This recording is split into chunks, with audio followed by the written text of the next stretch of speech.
Jesus. I don't have time to really go verse by verse and look at that now. But it's significant. Read it when you get time. It shows the Trinity. It shows the Father. The Father speaks. It shows God the Son who's being baptized. And it shows the God the Holy Spirit, which descended down upon Jesus during that baptism moment. And all of this was seen by who? The who was John. And so here John has his other assignment to bear witness, to give testimony of what he saw in the Spirit. Everybody didn't see that quite like John. John saw it in the Spirit, and John said, I knew it. It's time. He is the Messiah. And this marks the beginning of the messianic ministry of Jesus. But we want people. The next thing I want you to see is something about temptation. You can look at 1 John 4:4 and Hebrews 2:18.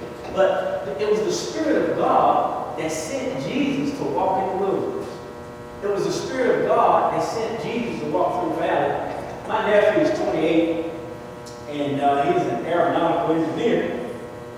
And he graduated from Georgia Tech. And he's been having problems finding a job in his field of study. A difficult challenge, a difficult journey. And I told my sister the other day, I said, sometimes we got to walk a little longer in the valley. Sometimes God let us spend a few more days in the wilderness. And so it's going to all work out. It's going to all pay off. But for whatever reason, God just felt like he needed to walk in the valley. And so you and I are going to have our valley moments. We're going to have our wilderness seasons. And wilderness is kind of like when you're barren. It seems like you don't have enough money. You don't have enough friends. Things aren't going well at your job. The church environment you're going into, and then it's just kind of, the relationship you're involved in is kind of, it's kind of like everything's kind of numb. You ever had that season? It's not really horrible, but it's just kind of like you're just kind of going through life. You're just waking up on the bed. Anybody ever went through that? 6 months, a year, and so we have those moments in life because sometimes what God is preparing is our hearts. Just wait. Just wait. It's going to happen for you. Just wait. Sit right there. Wait. And so look at that when you get time. The other thing is, we see the calling of Jesus' first disciples. I want to teach you, this is not what happened. It didn't go, hey, you Jason, come follow me. I'll make you a fisher of men. That's not what happened. There's something that many theologians talk about, but there's a silent year that's not recorded in the gospel. And that silent year that's not recorded, and what you do is you look at certain calendar events that took place. And when you look at certain calendar events that took place and you start piecing it together, you see that there is a year that's unaccounted for from the time when Jesus met these particular individuals to the time he called these individuals where there's nothing else communicated. And you see the timeline here and the timeline there, that's about a year. So anyway, I want you to see that it was a relationship. And Jesus called them from relationship. He called them from a relationship into a new relationship. So, maybe the first day Jesus said, hey, what's your name? I like the shirt you got on. What's your name? Maria. Hey, Maria, I'm glad to meet you. I'm Jesus. And that was it. Now, maybe the next day, the next week, hey, Maria, what's y'all another one of those pretty shirts again today? She blushed. Who on that? Hey, what's your name? Oh, Centaur. What's your name, bro? Jason. And the relationship with Jason, what you doing? And maybe Jesus came down, spent time with Jason. He came up on the side, helped him work with his fish or whatever he was doing. Then he go back. So I want you to see that relationships run deep. It's all about relationships. Here, the vision God has given me is a relational ministry. It's about relationships. Not me getting the microphone, cutting the volume, and saying, hey, sir, Jesus Christ is your Lord and Savior. Now you're going to heaven. Oh. Not that. But hey, man, hey, how are you? What's your name? And building that relationship, and building that connection, and having people sit down to the dinner table. When's the last time? That's a big deal. When's the last time you invited somebody to a meal around your dinner table? You don't do that anymore. But after they did it, when's the last time you've done that? And I don't mean this about off the corner, you know what I'm saying? Someone that's kind of in your circle, that you kind of connect with, but maybe not really there in your type, so to speak. So there's somebody God wants you to build a relationship with who's not really involved. You know, in business schools and in networking circles, they'll tell you, unite with people at your level or higher. And in ministry, Jesus says, get them with people below you. And I don't mean that in a condescending way. I'm talking about people who may not quite have the awareness that you have. Allow them to spend time with you patiently. Don't beat them across the head with what Jesus Christ has to say, and what's right and what's wrong, and how to do this and how to do that. Just be a friend. Just build a relationship with them. When I first started ministry as a teen, I worked with young life. And that was youth ministry. And the motto was, earn the right to be heard. So I would do basketball programs and all kinds of things. And I would do those basketball programs, and I would pick them up, and I would take them home. And then when it was time for me to get in their face, because maybe their behavior was contrary, or if it was time for me to get them in their face and say, man, I love you so much, why don't you accept Jesus Christ as your Lord and Savior? But I would say that, and he was Lord. Why? Because I had already established relationships with them and earned the right to be heard. And so we see that Jesus did this in this particular portion of scripture. I got 2 minutes left. And then the other thing is that when you get to the end, there are tons of miracles going on here from 21 to 45. That's really 4 different sets of miracles. All right, there's really 3 sections, and one is broken down into A, and one is broken down into B. And so one is in the synagogue. Jesus cleanses a man with an unclean spirit. Look at that. The synagogue was a place where they gathered. There were tons of synagogues. And the thing about a synagogue, it wasn't a church like we know it today. Well, there was a church, and there were members, and this is your church, and that's your pastor, and that's your choir. It wasn't that type of setting. A synagogue was a gathering where 10 Jews had to go. If there were 10 Jews in a particular neighborhood, they had to go to synagogue.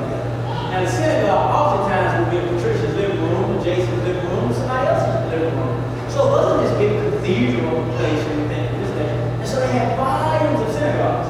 Now, the synagogues oftentimes, they didn't have a sitting rabbi, a sitting teacher. And so what would happen is visiting teachers and preachers and individuals like that, kind of like we're doing with the musicians.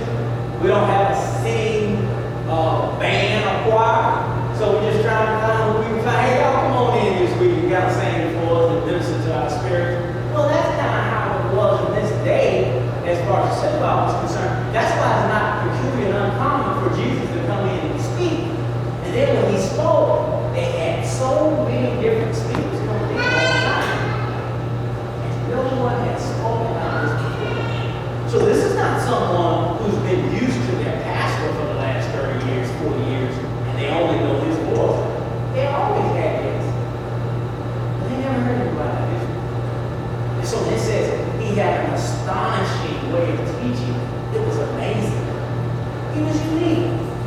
And they were first moved not by what he did, but by what he said. So when you see the word of God there, then the other thing, you don't see he heals Peter's mother-in-law. You know, sometimes we go back to the Catholic Church and it says that, you know, everything flows from Peter, and then they go all the way to the day and say you shouldn't have a wife and things like that. But Peter had a wife. And this lady who was sick was his mother-in-law. And so I want you, whenever you see doctrine, and doctrine is a set of beliefs that we believe to be true, that a church or a religious organization puts out, make sure there's no contradiction in the scripture. Because if there's contradiction in scripture, then it makes you say, well, where do you get the teaching from? Because this bishop, this pope, if you will, he was married.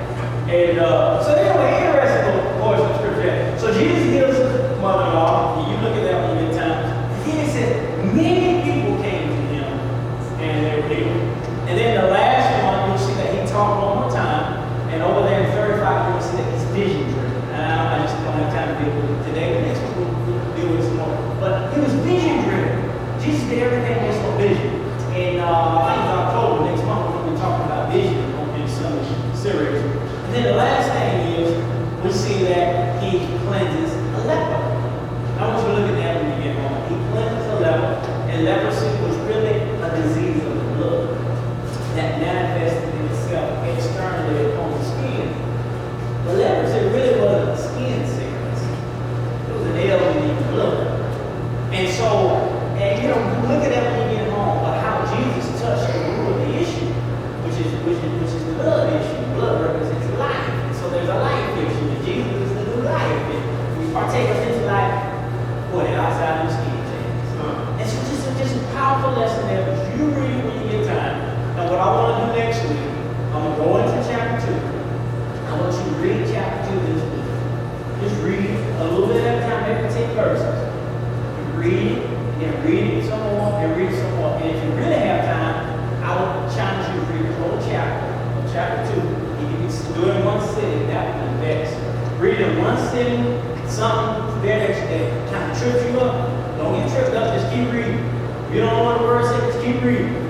And get to the end of it. And then as you go through the week, if you get some more time, then you go back and read through this section that you like, this section over here that you like. And then when we come next week, we kind of vibrant, we got questions, we got thoughts, we can kind of deal with it a little bit more.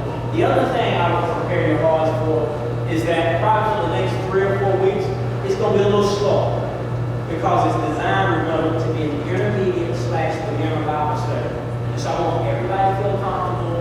So I'll go slow, especially the first 15 minutes.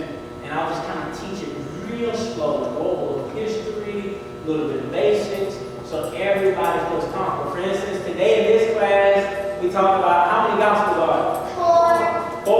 All right, and the first gospel that was written was what? Mark. And Mark was written somewhere around AD 55. All right, and so that means that Jesus had been dead only about 25 years. All right, because Jesus died somewhere around AD 27, 28. Some say AD 30, somewhere in that phase. So this is AD 55 or AD 57 or AD 52. Hadn't been that many years since Jesus died. Talk about that, right? And now, does Mark talk about the nativity scene when Jesus was born? No. All right. What other book of the Bible or what other gospel does not talk about that? I think you said it. John. So John and Mark, if you want to know about how Jesus was born and what went down, do you need to turn to Mark or John to find it? No. So, see, now that just saves a whole lot of time if you're looking for that. So if you're looking for that, you need to turn where? What's the other 2 gospels we talked about? I think we said what we said, John, what? Matthew and Luke. All right. Now you mentioned Peter. Was Mark a disciple? We talked about that. Was Mark a disciple? Yes or no? No. All right. Where did Mark get his information from? Peter. Okay. So that's just kind of a little history, a little Bible 101. We kind of went over. We'll do that every week. First 15 minutes, kind of get everybody caught up, lathered up, give them some fun facts and history and stuff like that, and then we'll go into verse by verse explanation of the actual lesson. Does anybody else have any closing questions or thoughts? I got about 8:05. We won't be out here by 8, so forgive me for holding 5 extra minutes. Anybody have any other closing thoughts or questions about the text that we went over today? You got one?